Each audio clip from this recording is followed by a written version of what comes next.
It's I cool. love it. It's nice when you have a business and you can start supporting these different Yeah. nonprofit organizations.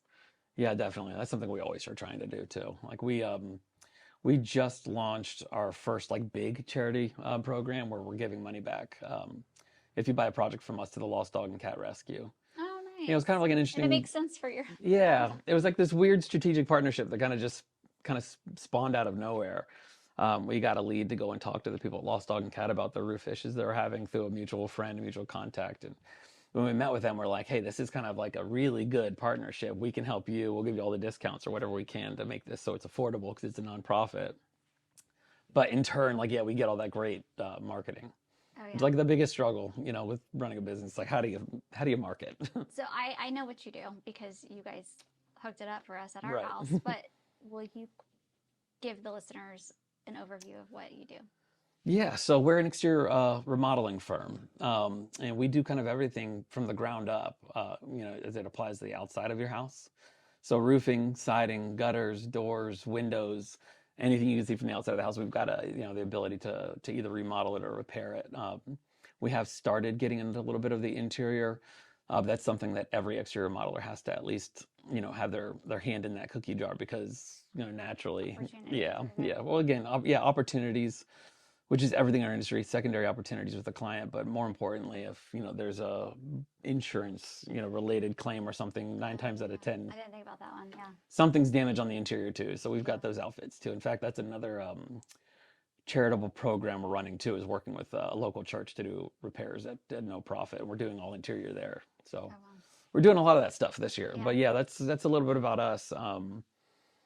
We don't like play favorites to any particular brand. Obviously, there are some brands that we think are a better fit or better suited for certain clients, but that's kind of our approach, is to be really consultative. So it's not just, hey, we get a really great rebate from this program, or we're offered special warranties with this program. It's, meeting the client, figuring out what makes the most sense, for what the goal they're trying to achieve, or what kind of design look they're looking for, or maybe it's just a unique situation to where their house is and what would make their home more efficient, or whatever the case might be. I So love we're, that you did that with us. yeah. Just making that one suggestion. I mean, obviously that product you guys like handled, but then the Hmm. suggestion of like the black trim, Yeah, it made such a big difference in the presentation of the house. it's funny. I have to be so careful, like forcing people into like. It's so funny. I've got a favorite siding, and you can tell. Like if you go to a lot of the projects that I've taken on for siding, Mm-hmm. you can totally see like my imprint on it because there's certain. Brandon's Yeah, this is mark. my style. It's funny. My dad owned a landscaping company in this area for years in Reston, and now I live in Reston. I run this business out of Reston. I drive around a lot, and you can always see properties that he landscaped because he had his trademark like Japanese weeping maple and black mulch. There's always That's funny. something unique to like, every project he's touched, and I think I'm starting to develop a lot of those tendencies too. But to that point, you got to be really careful. Like you don't want to be too suggestive. Like, hey, these black gutters would look great, but all of a Yeah. sudden, someone gets black gutters, and they're like, hey, I hate this look. It's hideous. So you have to pay a really like a tight balancing act there with Well, it was clients. a good suggestion. Thank you. Yeah.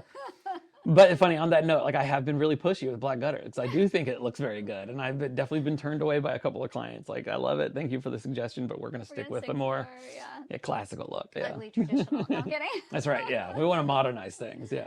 In terms of like how you got started into originally the roofing and exterior siding, Hmm.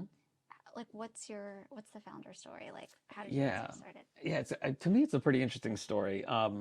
And it really dials all the way back to like when I first graduated high school, when I found out, my girlfriend at the time was pregnant.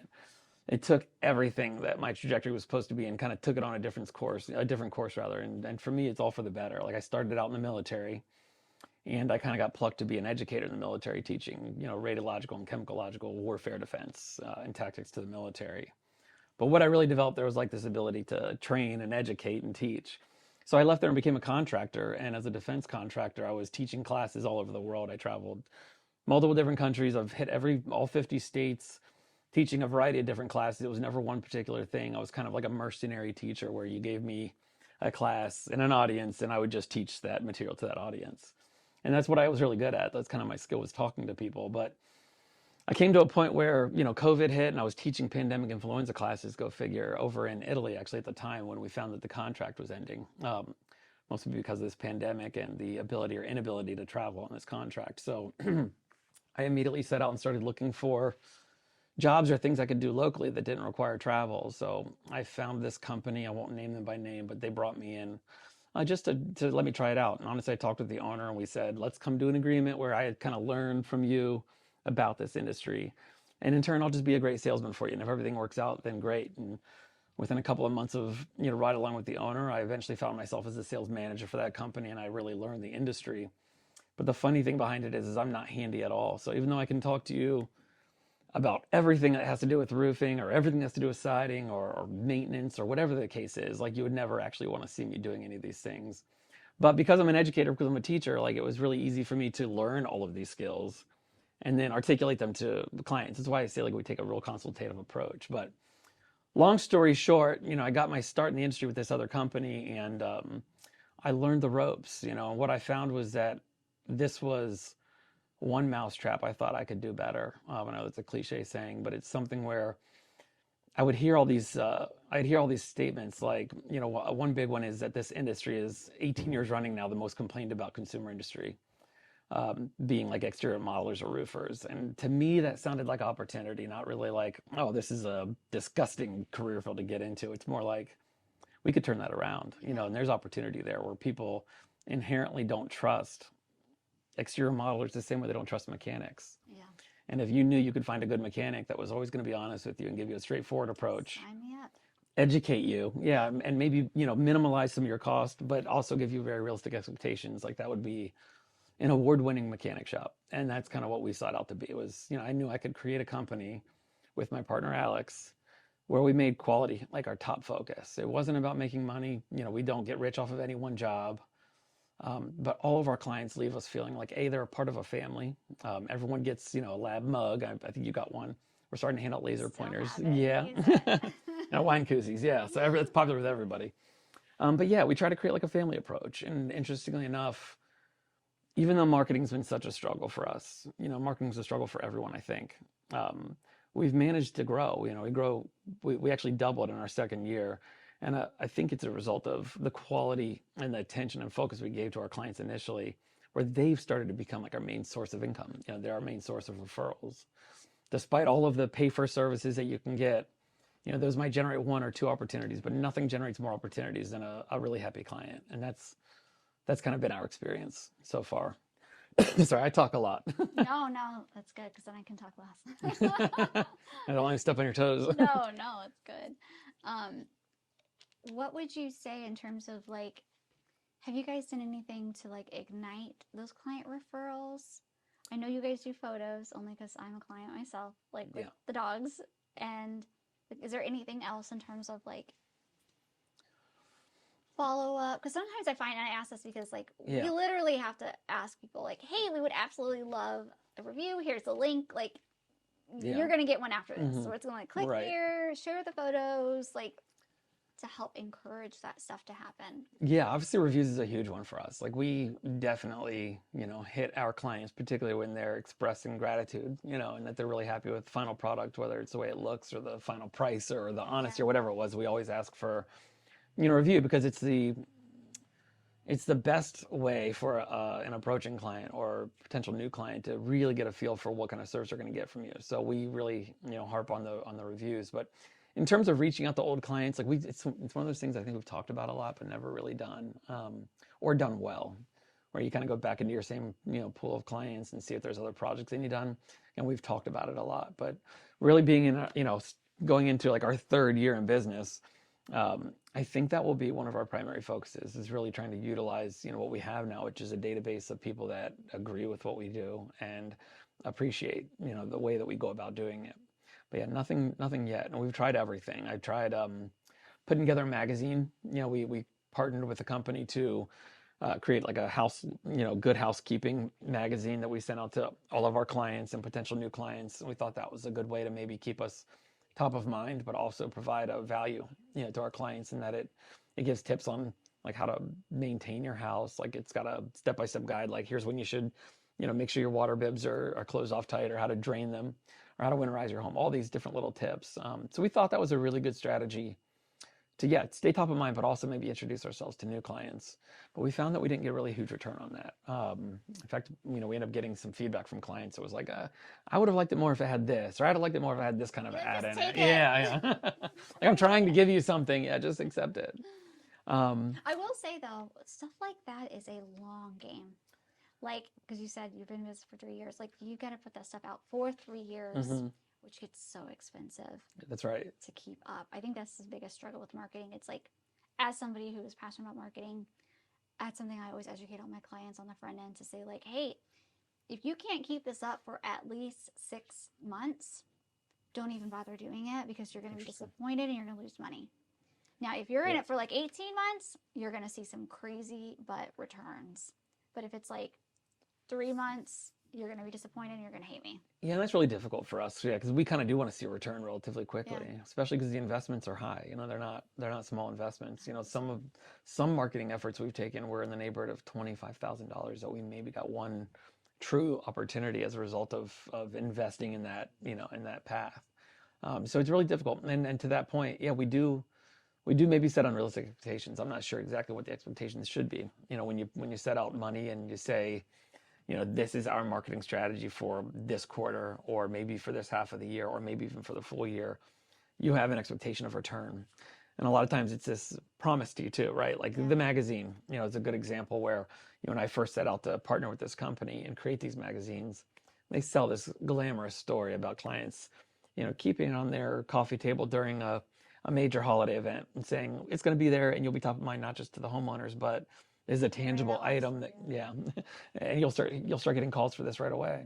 So I think there's a degree of patience that has to happen, but oddly enough, I think in any industry, and I don't, obviously it doesn't apply to everything, but when you're starting a new business, you do just hit a point where you become brand recognizable, and you just start getting business as a result of just having been around and been a known commodity.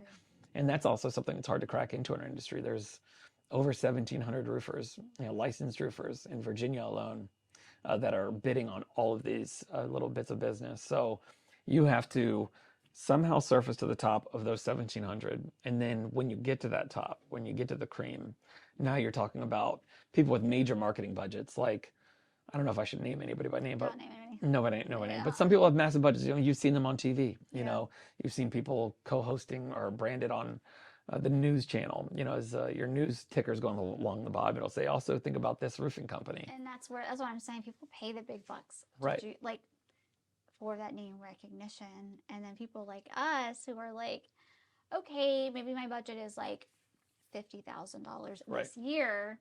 It's like they probably paid $50,000 for that radio TV, spot. that campaign, that one campaign, and it's like we don't quite. But that's where you come from an education background.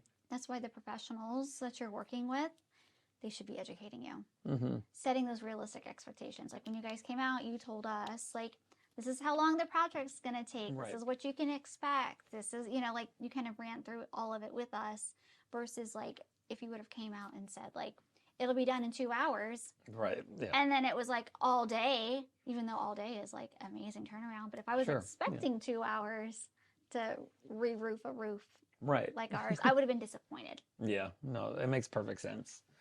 I think too, when you're early in the phase of starting a company, you're just kind of trying everything, and you're just seeing, does anything even have merit?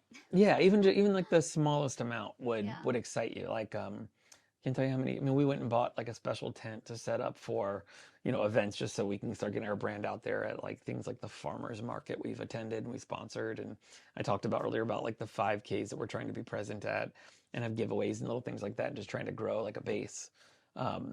Anything that would show even like a morsel of return, we would get overly excited about. Like things like doing the farmers market, I handed out gift cards, $5 gift cards in exchange for like, just like me and follow me on Instagram, something as small as that. And I was over the moon. I was elated when I had 70 new followers at the end of that. So, I mean, holy smokes, like you really did it. You're making it. But yeah, it's kind of like what I said before. A lot of it, I truly believe. And this is what actually another roofing contractor told me. And believe it or not, even though it's cutthroat, like when it gets down to the bid on bid level, there are opportunities where I meet with other owners and we'll talk over like at a golf course or some event like that. And they'll give really good feedback. Like one company that's really struck it well. And I definitely won't mention them by name because I view them as a competitor, in the sense that they do good quality work. They've done a really good job branding that, marketing it. But they told us it's a waiting game. That it's not just boom, you put yourself out there and everyone just seems to know inherently that you are A, trustworthy, but B, that you do good quality work and that you're affordable. Like those things aren't just inherently known right out of the gate, but eventually the word does get around. And they told us, if you just hang on and you don't give up, there will come a point in time where your phone starts ringing. It's people you don't know. It's somebody that you didn't initiate a conversation with on social media because they said, "Oh, my roof leaks. Does anyone know a good roofer?" It's not always necessarily stemming from an interaction like that, where now it's just, I typed in that I needed a roof. Your company comes up, and they do their own research and find it. Can I add something to that? Yeah. So I 100% agree with that, but I think that, and they might have said this part and you might have just skimmed over it. There's a piece that's missing in that equation though, is yes, it's a waiting game. It does take time, but as you're waiting, like, what are your outputs? What are you putting out there? You are a natural educator. That's what you did for the government. Right? Yeah. Like, you were always out there sharing that knowledge. You're able to deliver messages in a way that's easily understood. You already know where I'm going. As you are waiting for that big blow up moment of the call, calls coming in without having to necessarily pay for those specific ads or for that piece there, is start educating. Like right now, your iPhone, you could put it up on a stand. You have a new roofing tile or a new piece of something coming in, and literally talk about it for 20, 30 minutes. You might be like, who the heck wants to watch this video? Nobody cares about this. But there are people out there that do care. There are people out there that are Googling that specific product and they're trying to figure out the differences. Having 3 or 4 products and talking about the pros and cons of each one. Go to ChatGPT. And have you played with ChatGPT? Yes, I have. Okay, yes. Yeah. And say what are the top 50 questions that people ask when it comes to replacing their roof in Loudoun County, Virginia? You're gonna get, or Northern Virginia. You're gonna get the questions that. Right. If you just answer those questions, create a video, bullet, and then you can even say, give me 3 bulletproof or 3 bullet items for each video topic. That way it'll kind of get your brain thinking. Yeah, working towards towards that video. And then just put up the thing, have some little props, and then record it, and then say, okay, for the next 6 months, 12 months, post the videos. Yeah. Yeah, we did a good job early on, I think, capturing some of those style of videos. I'm not sure we did a great job, continuing that front. Yeah. Because it was just, again, another one of those things where you're brand new in business, so you're wearing so many different hats. Not just trying to make sure that you're getting great deals on supplies, you're acquiring clients, you're continually marketing so that the next quarter you have clients to keep paying the bills that you're accruing right now. Yeah. So we did do some of that, and it's a good point. We should definitely look at that again. Batch it. So I do that with this podcast. Yeah. I get to highlight so many different business owners. We do 5 a day, 2 days a week. We've got the setup. It's a win-win for the business owners that we invite in. Right. It's a win-win for Alamon Studio because we're highlighting people. It's efficient too. It's efficient, exactly. So, and I'm not sitting around praying for business to come in. I'm proactively moving towards it. And you're an educator. Right. It's my background. It should be easy to do. Yeah. It's a really great point. And I'm always looking for other things to do, in ways I just always want to be doing something towards growth. That's always been my biggest fear, is you grow stagnant because something you're doing is working and you just keep riding that exact same bike and you never upgrade the brakes or the wheels or whatever it is to keep going faster. So it's always like an evolution. You're always constantly trying to look for what's the next thing that I'm not doing, or what am I not thinking about? And that's one thing about being a part of a network. When I first started out, I know I had Emily reach out to you because I'm I want to be at least tangentially near this network of people that are all making decisions or recommending people, or just good people that want to see other people succeed. So that was a big effort early on, was just saying, who can we get in front of, that would appreciate what efforts we're trying to make, and that would help kind of encourage that momentum. Encourage it. Yes. Once you're on that momentum, you just kind of keep riding. Well, and to echo some of the things we're saying, it's amazing to me, particularly on social media. I know it's sad. I'm not a social media guy. Thank God, because social media will suck your life out of you. I don't. I do have an Instagram, but little secret, I don't actually run it. Yeah. Emily does. So Emily actually runs that for me, which is really, I'm very grateful to have someone in my life that can do that and understands that process. But regardless, I am shocked to hear how many people are looking for recommendations, like for services on those kind of platforms. Like I never would have thought. In fact, when I first started in this business, it was my understanding you had to buy every lead. Like you just had to fork out the money, and in turn you would get an opportunity, and one out of every three is going to be making a purchase of some sort, whether it's with you or it's with somebody. But that was my mindset. It was a cash for play sort of system. So when I got into doing this on my own, I realized initially I started that exact same method. I was going to go right in line with the way I'd seen it done before. We were paying thousands of dollars for opportunities, and these opportunities weren't good. But finally, I realized like social media is this massive pool of opportunity where people are looking for recommendations. They believe if Aaliyah went online today and said, "I use lab roofing, lab exteriors," use the correct term. Use lab exteriors, and they did X, Y, Z, and they did such a great job. Like the reciprocal effect of that is huge. And yeah, I'm just shocked. You can get online right now on Facebook and look at any one of the different community groups in this area, and somebody's asking, do they know a roofer or do they know someone in this industry? So that's like, to me, that's the next big Something goal you could also do, that's actually a good point, is get together with, or pull together like 4 or 5, clients, and then literally have like a group text string, whether it's on Facebook or wherever it is that you want them to message. And then if Emily can, if she's like your social media person, just like literally keep an eye on anytime anybody asks for it. Like, hey, who's a roofing? Because it's like, when you get like 4 or 5 people going and be like, this is a person, this is a person, this is a person. Even if it's not that specific person that asked the question, everybody else who watches that is like, oh, they're highly recommended. Let me go and check them out.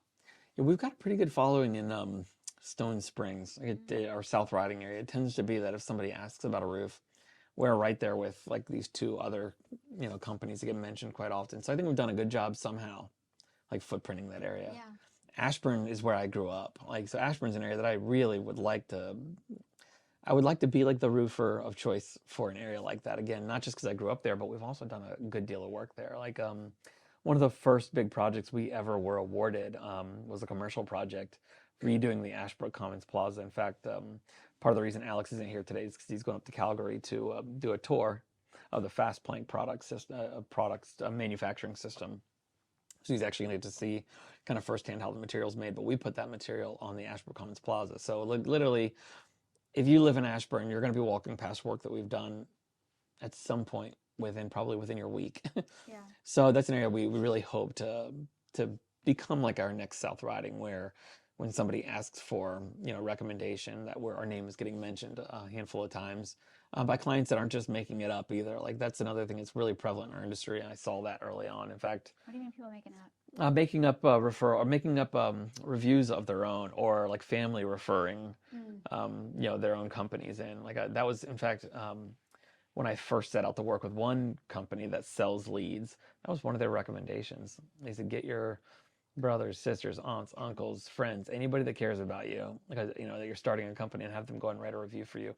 But we were pretty adamant not to do that. But it's funny, you see it everywhere. Like I know a lot of other roofing contractors or exterior modelers in general, and you can see their family. Also, you know what? I'm gonna get pushback on that. I don't think it's a bad idea if you're being honest in your review. I don't go around and tell people to do this, by the way. That's the question, yeah. But like, if I'm saying this person like is a upstanding citizen, they volunteer here, I would trust them with anything. I think that's speaking to somebody's character. Sure. Not saying, oh, their company is the best and I've worked with them and they did a great job at that. Like, as long as you're honestly giving the review. Sure. I don't think that's necessarily a problem, only because I know how strong having Google reviews are for somebody's business. So if you're brand new and you have like 3 clients. Yeah, I think you're right. Like if it's a character review, that's a whole different story than fabricating an experience that happened. And in fact, I know, like I'll give a funny example, and you can determine whether you want to keep this in the podcast or not. But Emily's mom is one of my biggest advocates and supporters. I was gonna say, she's like everyone's advocate. Yeah, she recommends me more than anybody, more than Emily does, more than any of my kids do or my family. Yeah. Her mom is always, out there advocating for lab exteriors. But truth be told, one of the first projects we did is we set out and did her roof. So I told her, like, if you're going to recommend us, We need a real you have to, honest yeah, you have to recommendation. speak Yeah. from, yeah, you have to speak from some degree of experience, because I definitely don't want to be that company who's having fabricated stories be told, oh my gosh, they put gold on my roof and they were so fantastic. We sat and had lattes, Yeah. together, whatever. So Creating wait, is that this, the yeah. experience? That's how do you get That's not the experience you got. No, in fact, I think your husband treated us to, at the time, to some beers or something. Keep that out of the podcast. Like, we were trying to work that day. But yeah, so, I do love that, we're really proud that in the first 2 years of business that we've been around, we're nearing 30 reviews. I think we might have just hit 30 reviews on Google, which is pretty amazing. All 5-star reviews. And these are all legitimate, candid, reviews from clients that seem like they would run through a wall for us in order to see us succeed. In fact, early on, we had a couple of clients asking if they could buy equity in the company, because they were so amazed by the experience that they got, that they were sure that this was going to be something that was going to see immense success as long as we could continue to duplicate, what it was we were doing. Yeah. But we're really proud of the amount of reviews we have there. We've got a lot of reviews on Facebook, on Yelp, and that's where, like, the majority of our leads and opportunities are coming at now. Is all coming from people that literally found us as a result of And those are the reviews. best because you're not having, like, they're real, they're honest recommendation. Yeah. And you're not one of 10 companies that are probably going to be reaching out to these people. When you're set in a dynamic where you're competing against 10 or 9 other contractors, you almost have to put on, like, this salesy, gimmicky hat. And or you play the opposite route where you're like the antagonist, like, I'm not going to be a salesman to you. I'm going to be more of an educator, but as a result of that, you have to, trust what I'm saying, but I'm also going to tell you that this is what these other guys are doing. When they set out to meet with you and they take the salesy approach, they're climbing on your roof, not because they're getting up there to be great people, but because they want to create a sense of urgency for you. Like, your roof needs replaced tomorrow because I found this one broken shingle and naturally water's getting in, and they create an urgency that way. So as long as, you're willing to have this candid, like, very consultative, honest approach towards what are your goals you're trying to meet, then I won't play any of those games with you that everyone else is trying to play where they're following a script. And the end result of that script and that goal is to get you to say yes to purchasing a roof. And 9 times out of 10, when they go through those type of scripts, the goal is not just to get you to buy, but to get you to buy something that is priced way beyond where it should be based on what the market is offering. So it's really, I don't like getting put in those positions where we're competing against 9 other people, because you can't as easily be your candid true self. Yeah. Because it's just that now the pool's diluted. In fact, that's not a good client for us. If someone says, hey, I'm not going to make a decision today, which is fine. We don't expect anybody to make decisions day of, but if their response is, we're not making a decision today, we're interviewing 9 other people for this job, honestly, that's probably not an ideal client for us, because I don't, in my mind, they're not selecting us based on the things that make us great, the things that would qualify us to be the best solution for them. Does that make sense? It does, but I would normally say yes, but I just got back from an Andy Elliott sales training. Have you heard of him? Okay. No, it's new. And so they were literally going through different sales situations, and that was one of them. And he had, like, roofing guys, like big roofing companies in there. And my mindset, I'm a very stubborn person. And that's usually my mindset. I'm like, listen, if we're not number one and they're not choosing us because they want to, like, truly work with us, then forget about it. I'm not going to sit here and try to talk you into working with me. I want you to choose the best fit for you. Right. But as I kind of think through it more, a lot of people are just asking questions and doing what they think they're supposed to be doing because their neighbor Joe or their husband or their wife is like, well, why don't you just do X, Y, and Z? Right? So I'm starting to think and kind of talk as a team, like, we really should be, they reached out to us. Mm-hmm. It's because they need a new, for us, photos. For you, roof. Right? For the most part, if it's the roof. Yep. They're not educated, more than likely, about what is it that they should be looking for. If they're like, I need a better price. Are they hiring somebody that's hiring college kids or high school kids that are up on their roof, like, stapling things that could end up ruining the structural integrity? Yeah. They don't know these things, and the person that ends up selling them that roof that's a little bit cheaper isn't going to tell them that on the phone. That's true. Yeah. No, so there's And we try to, it's funny, we actually get asked by a lot of our clients. And I think it's, again, so much just due to our approach, or maybe it's just the way we come off, like they believe, what we're saying is real. And maybe it's because of the way we designed our website or any number of things. But we get asked a lot, like, how many people should we be interviewing for these jobs? And that's a really big question that we get asked a lot. And we are very candid. Like, it's not like I want to be the only one sitting in front of you. Like, in fact, I encourage 3, maybe 4 interviews before you land on the right contractor. And of course, that's up for debate. Anybody can tell you you should get 10 or 20 or 50. I don't even know where the line ends. But in my opinion, you should be able to sort out, are you getting a fair pricing? But, when you get to 4 people, right, you can distinguish. Somebody's telling me it's 5,000. Somebody's telling me it's 25,000. And these other guys are in like the 6,000, 7,000 range. Now you know at least where you should be from a price perspective. So yeah. But beyond that, like 3 or 4 will give you an idea too. Like, are they matching like your goals? Are they understanding exactly what your goals or what it is you're trying to achieve? And do they offer the right products, that are going to be able to achieve the goal that you want to meet? Do they offer the right warranties? Are the warranties even important to you? There's all these different questions to ask, but all of those things I think can be answered in a much smaller, pool of people. Like, I think 3 to 4 is the right answer. In fact, we do blogs and stuff on our website. We call it like our learning center. And we talk a lot about that. Just take those blogs and turn into videos. Was that? You already have the scripts then. Just take those blogs Yeah. and turn them into videos. Yeah, we have a good amount of them too. But yeah, we part of the story behind Lab too is the Lab is Len, Alex, Brandon. We get asked that a lot too. Don't put this in the video, but Len had a heart attack, and that's a big reason why Len isn't actually part of the story today, in terms of like an ownership perspective. But we brought Len, we kept him on the team. So Len actually spearheaded like creating our website and writing all those blogs. So Len is still, an ancillary part of what is Lab Exteriors, but he did an amazing job, and I think it's a really big tool for us to educate our clients. It's just right by going to our website and seeing, this is the stuff that we're telling you, and we're backing it up by telling you the same thing when we meet with you in person.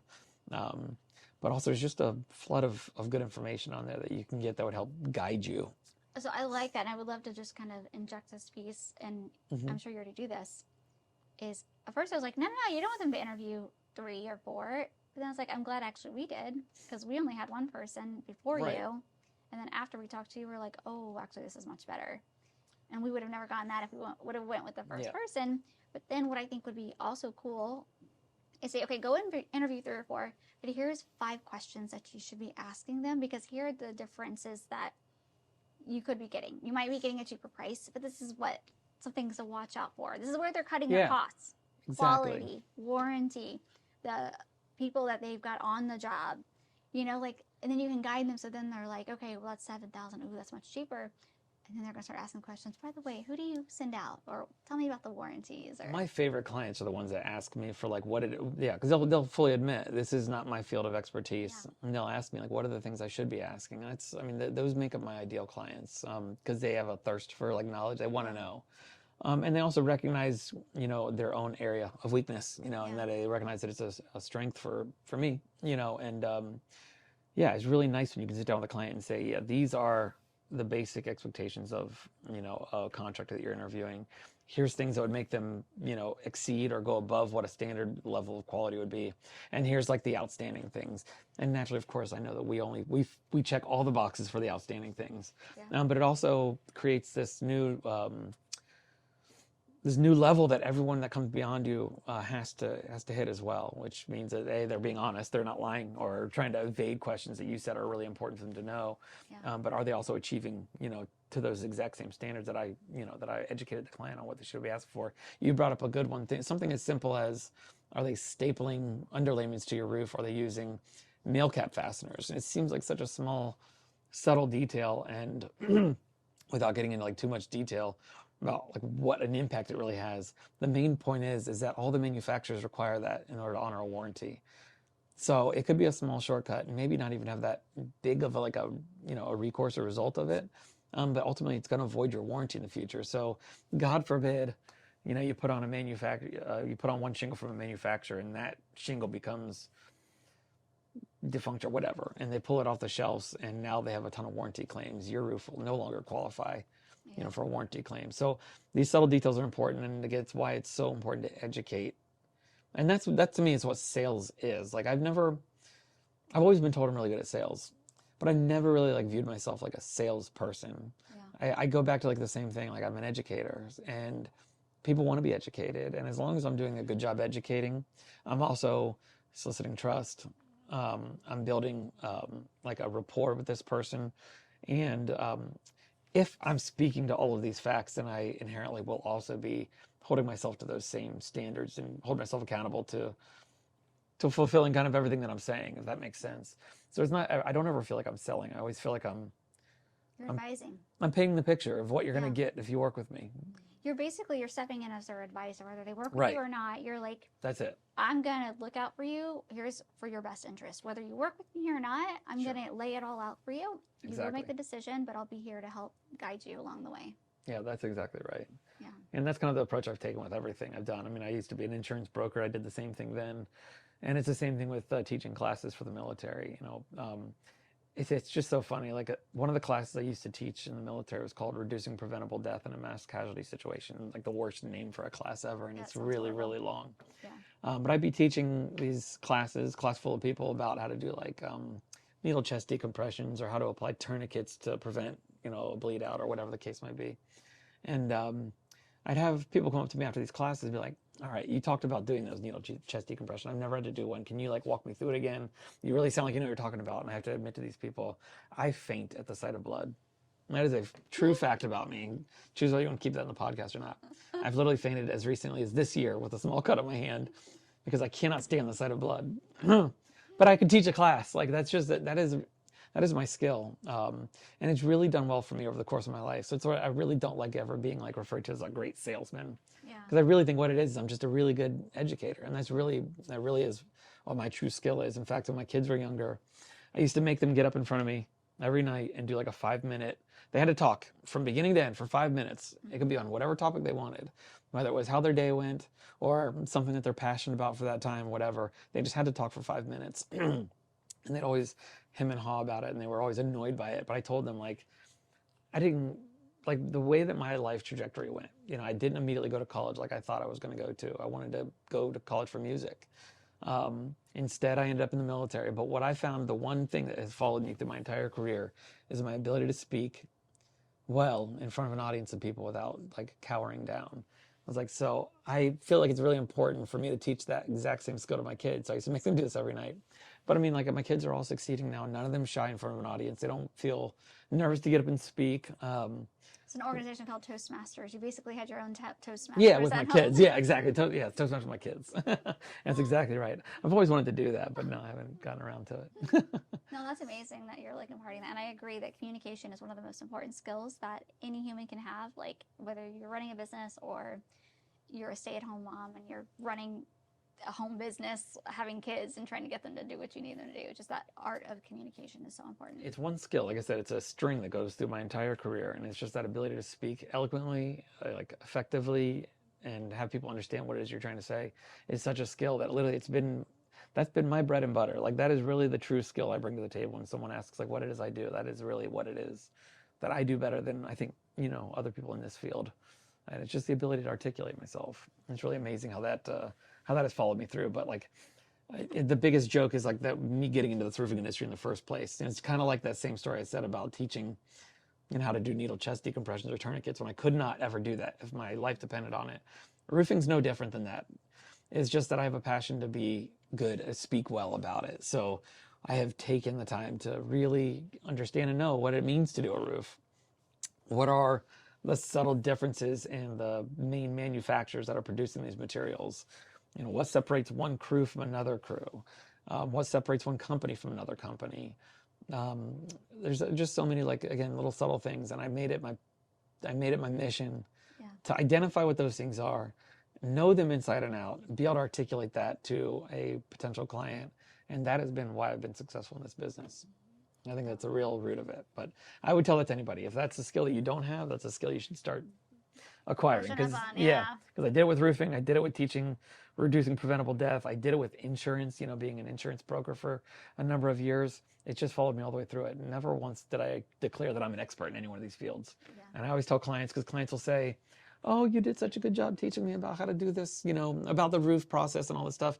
You're going to be there, right? You're going to be on the roof.